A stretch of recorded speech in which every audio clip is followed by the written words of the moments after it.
So there's a supply boom, but at the same time, we have weak growth. Well, in fact, shrinkage in Auckland's population of 0.1% in the year to June 2021, and probably the same degree of shrinkage underway this year. And as we can now see, the brain drain is starting to get along there, hence my comments earlier on about Australia. Auckland is probably going to suffer more than other parts of the country simply because it's our most internationally connected city. Well, hello again, everybody. This time from back in New Zealand after 4 weeks across on the Gold Coast. Lots of Kiwis travelling across there at the moment, so good with the borders open there, but make sure you've got all your documents in a row. Pretty vital to have that under control these days. Hey, I'm going to have a look at, I guess, the way in which New Zealand's housing market sort of led the world when our eradication strategy worked early on in 2020, and the housing market then grew strongly as people focused on their home environments, and we led a lot of other countries by sort of 3 to maybe 6 months.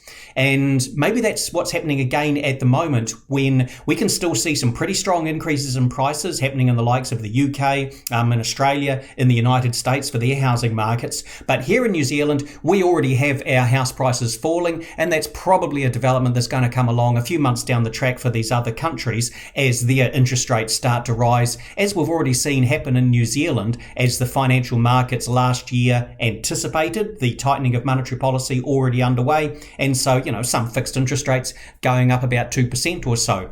Now, over the December quarter in New Zealand, house prices still rose by 6%, but they fell just over 2% on average during the March quarter. And for every region in the country, the March quarter was weaker than the December quarter. For many of the regions, prices fell in the first 3 months of this year, but not all of them. But for all of them, definitely there's a slowdown underway.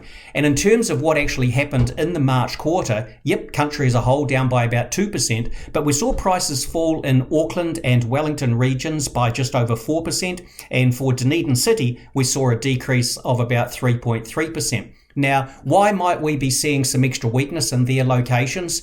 Auckland possibly is easy to understand in that there is a big supply boom underway. The number of consents issued for new dwellings to be built in Auckland is twice the 10-year average, whereas for all of the rest of the country, excluding Auckland, the increase is just 57%. So there's a supply boom, but at the same time, we have weak growth. Well, in fact, shrinkage in Auckland's population of 0.1% in the year to June 2021, and probably the same degree of shrinkage underway this year.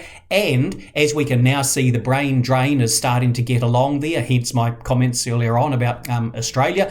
Auckland is probably going to suffer more than other parts of the country simply because it's our most internationally connected city. So definitely some downward momentum in Auckland house prices there, but I don't think we'll look at anything, exceedingly big when it comes to price falls, because compared with the rest of the country, Auckland really isn't overvalued price-wise. For Wellington, prices took a while to really start rising from 2015 or 16 and probably went a little bit too ballistic, so I'd rate that as simply a correction underway for the region, mainly for your Kapiti Coast, Porirua, Lower Hutt and Upper Hutt, not so much in Wellington City itself. And for Dunedin, again, it just got really highly priced. There was a point last year where the median dwelling sale price in Dunedin was higher than Christchurch. Doesn't really make all that much sense. Now, if you're into reading my weekly publication, Tony's View, or the paid one, TV Premium, what I'm going to put in for this week is a bit of a ranking of New Zealand's regions and the extent to which I think they will be most vulnerable to prices changing. I'll have 3 groupings there, and for the group that's most vulnerable, I'm going to be putting in there the likes of, your Wellington and Dunedin, as I've already mentioned. But there are some parts of the country where I think price changes will be relatively minimal, the likes of Taranaki and especially Queenstown and Canterbury as well. So maybe have a look at the next Tony's View coming up there if you're into that. So thanks very much, everybody, and enjoy your week.